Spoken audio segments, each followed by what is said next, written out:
Listen, hey, don't get mad at me. Indiana Fever, don't get mad at me. I came to the Fever with Caitlin. If Caitlin get snatched by the New York Liberty, I'm from New York, New York. Ho, H to the OV. I'm going to the New York Liberty if they get Caitlin Clark. It's as simple as that. Stephanie White just spilled her coffee, and maybe her career, after Caitlin Clark got courted harder than a rom-com lead by the New York Liberty. Instant panic, sweaty palms, existential dread, and that was just the warm-up. Did someone just publicly recruit the WNBA's golden ticket? Oh, buckle up, because this isn't just drama. This is a front-row seat to the meltdown of the year. Grab popcorn. This ride's got betrayal, desperation, and a dash of Liberty chaos you won't believe. To explore other options, and they've handled it quite well. And obviously they would like her back in the starting lineup because she's such a great player, and hopefully her injury won't keep her out too long. Yeah, you never want to see a player get injured, and a player like Caitlin and coming back has had a few injuries this year. She's a great player. It would have been good for our craft to see her, but hopefully they get to see her after post-All-Star. We get to play them again. As for the All-Star, I'm excited to get to know her a little bit. I think that's the part of the All-Star that's going to... It started like any other ordinary week in the WNBA. There were missed layups, groin shots with no whistles, and commentators still pretending the Fever had a game plan.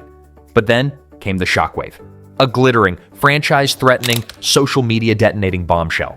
The New York Liberty, casually sipping their green juice in Brooklyn, publicly winked at Caitlin Clark. And somewhere in Indiana, Stephanie White choked on her peppermint tea and hit the full panic button. We got secret meetings going on, y'all. SpaghettiOs.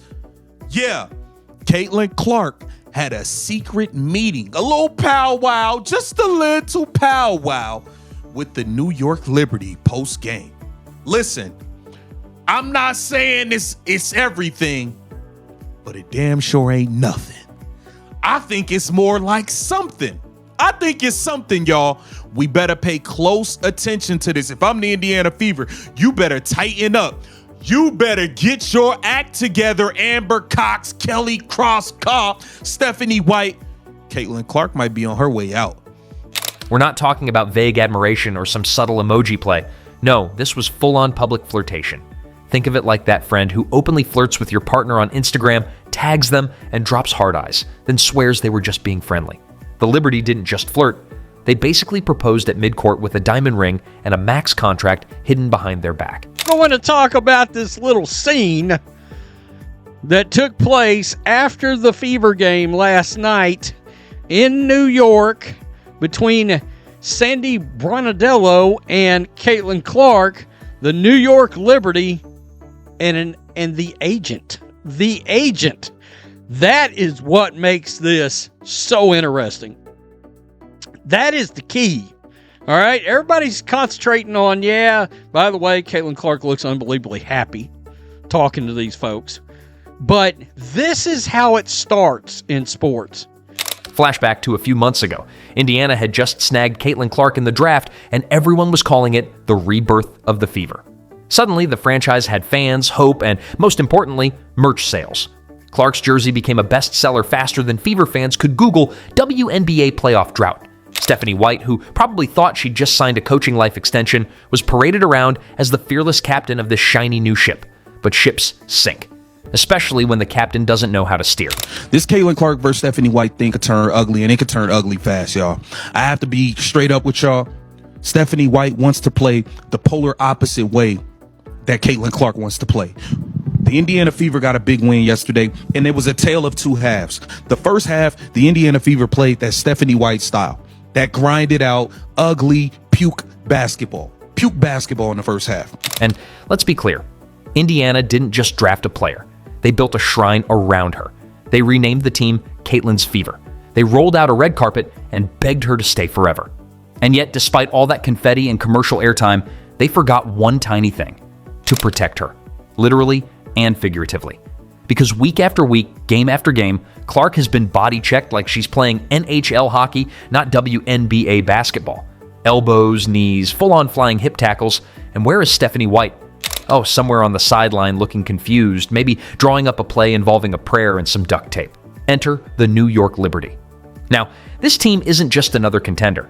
They're the cool kids with a penthouse view and a billionaire backer.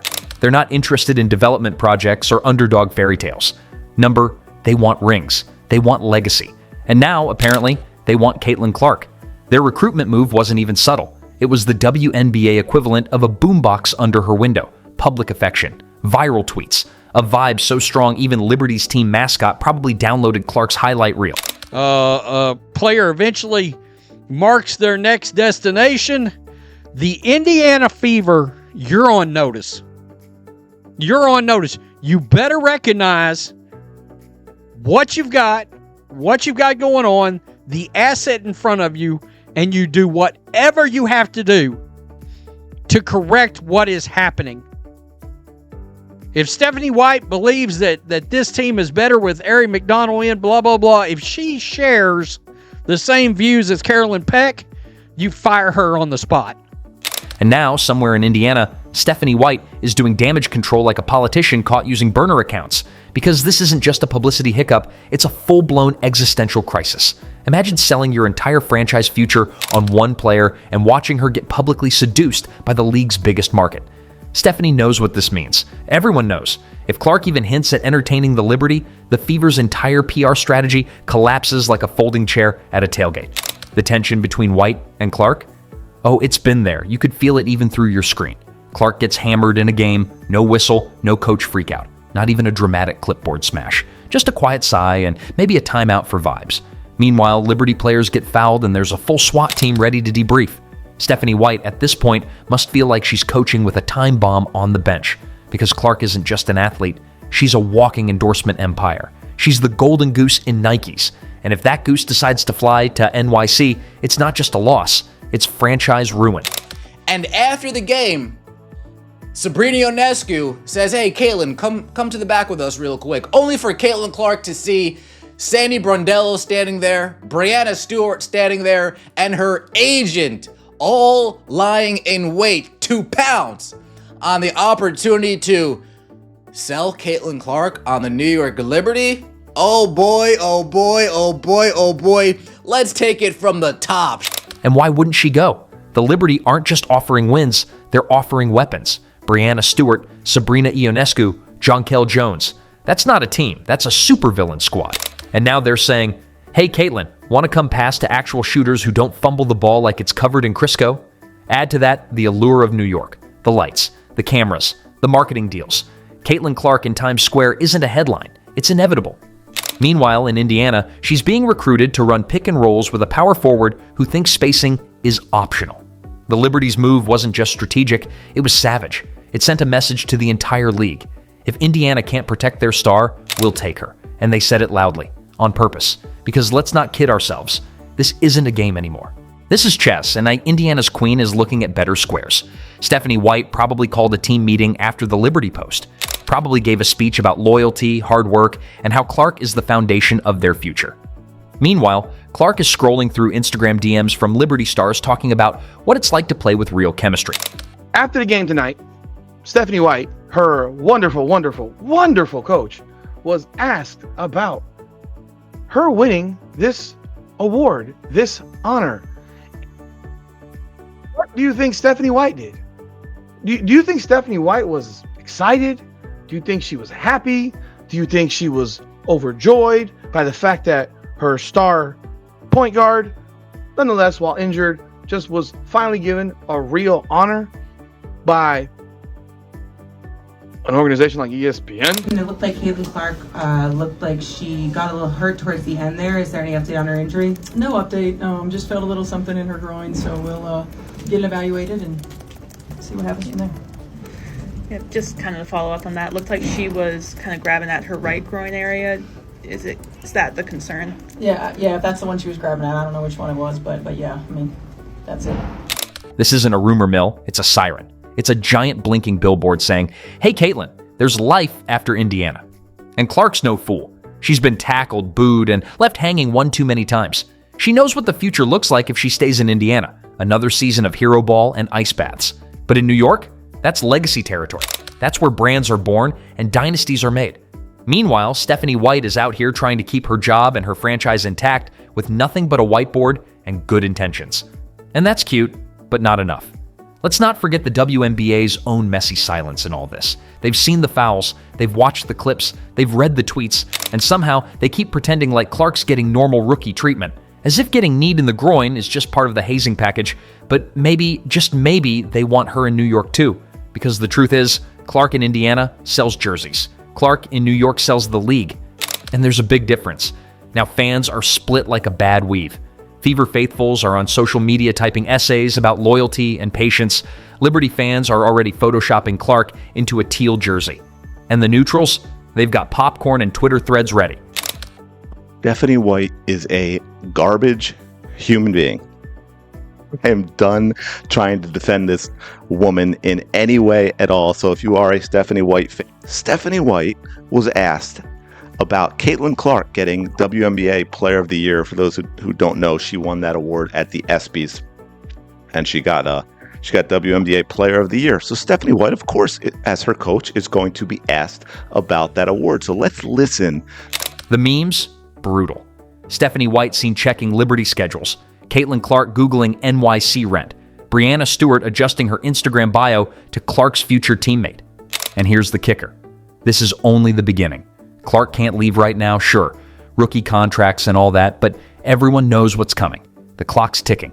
The countdown has started. And unless the Fever performs a full-blown culture miracle, she's gone the minute she's allowed to be. Because at this point, it's not about what Indiana can give her. It's about what they've already failed to provide. Safety, support, growth, real teammates, a coach with fire, a front office that doesn't let their golden girl get assaulted every other game. You don't woo a generational star with hugs and hashtags. You do it with wins, weapons, and a real system. And if you can't deliver that, there's a Liberty statue holding a torch and a contract waiting. Stephanie White is now in emergency mode. Every game, every presser, every awkward sideline glance is under a microscope. Fever management is probably sweating through their polos, wondering if their Clark-era dreams are already fading. And make no mistake, Clark knows the power she holds. One eyebrow raise, one tweet, one cryptic post, and the entire fan base implodes. She doesn't have to say a word. Her silence alone is thunderous. Caitlin Clark to the New York Liberty? Confirmed? You guys? For real?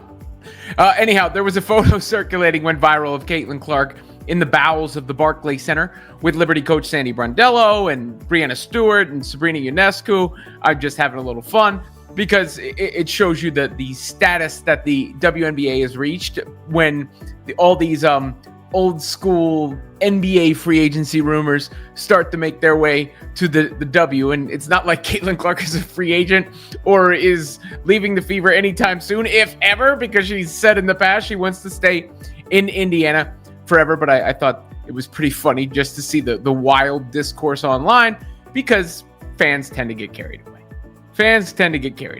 And there you see it. Sandy Brondello, hand on Caitlin Clark's shoulder. Meanwhile, the Liberty are sitting back, grinning, and playing the long game. They know Clark isn't available yet, but seeds planted, foundations laid.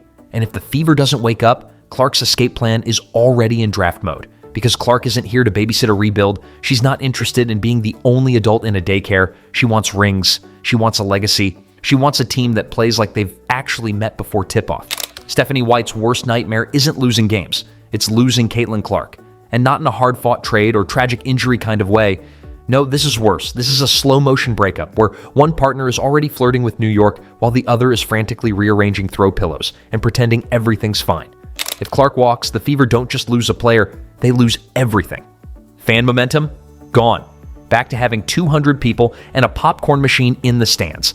And good luck luring free agents when your franchise just fumbled the biggest draft pick in decades. Players have eyes. They saw Clark get hip-checked into a new zip code while the coaching staff stared into the void. Nobody's signing up for that. The Fever becomes the WNBA's version of a haunted house. People walk past, point, and whisper, "Yeah, that's where dreams go to die." And Stephanie White? She's got the job security of a substitute teacher during a food fight. It's not even about X's and O's anymore. It's optics. So, lads, there is a WNBA team that have been very, very, very much in, made it clear that they want Caitlin Clark, or they're eventually going to want Caitlin Clark. Along those lines, they made it very, very clear. And that team is the New York Liberty. And today, we have just seen the New York Liberty players, after the game, meeting up with Caitlin Clark. You had a generational talent walk in the door, and now she might walk out, and the media won't call it developmental friction. They'll call it mutiny. The narrative flips overnight from Clark's promising rookie season to Clark's last season in Indiana. Every missed shot becomes a cry for help. Every side eye on the bench becomes a trending topic. And here's the plot twist. The WNBA might not be trying to stop any of it. Oh, they've been real quiet. Almost too quiet. Clark gets hit harder than a piñata at a toddler's birthday party, and the league's response is a gentle shrug. It's almost like they're watching this Indiana implosion like it's premium cable. Because guess what?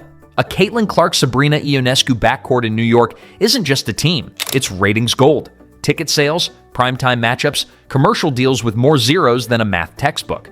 Call it a conspiracy, call it capitalism, but the Liberty aren't just building a super team.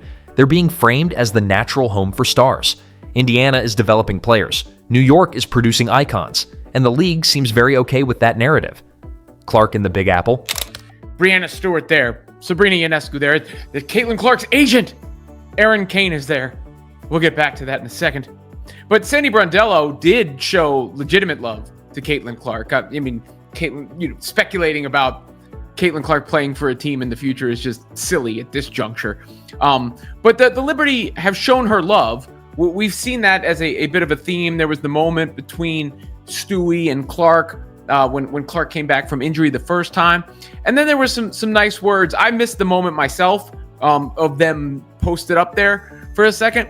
That's not just basketball. It's Broadway with sneakers. Meanwhile, the fans are having a full-blown meltdown online. Liberty fans are throwing confetti and building welcome memes like they've already updated the team's media guide. Fever fans, they've gone from hopeful to hostage. Every tweet is a desperate "please stay" or an emotional support thread.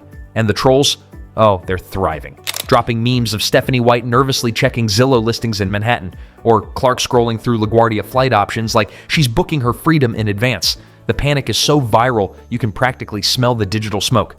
And Clark? She hasn't said a word, but silence isn't always neutral. It's ominous. She doesn't have to say anything. The Liberty already said it for her loud and clear with their public recruiting moves, and now the countdown begins. So the only real question is, does Caitlin stay? Or does she pull the most polite walkout in WNBA history? One subtle power move at a time until she vanishes into the New York skyline, leaving Indiana holding a commemorative jersey and an empty promise. I think there is a 50-50 chance Caitlin Clark leaves Indiana after her rookie season. No, after rookie season, after rookie contract is up.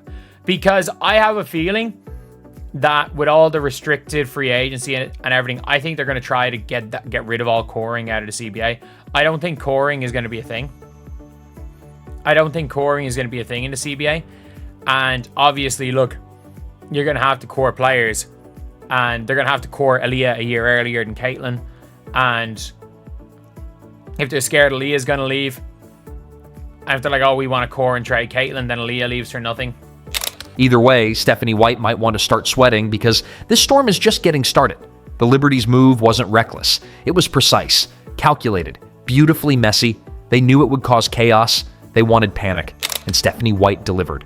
So now, Indiana's left with the decision. Fix everything. Right now. Or prepare for the future headline, Caitlin Clark leaves Fever for Liberty, WNBA never the same. Because in this league, talent isn't enough. You need vision. You need structure. And above all, you need to not let New York publicly snatch your crown jewel while you're too busy drawing up another failed zone defense. The panic is real. The public recruiting is louder than ever. And somewhere in New York, Liberty execs are sipping champagne, watching the Fever flail and whispering, just a matter of time. Clock's ticking, Indiana. Try not to fumble this too.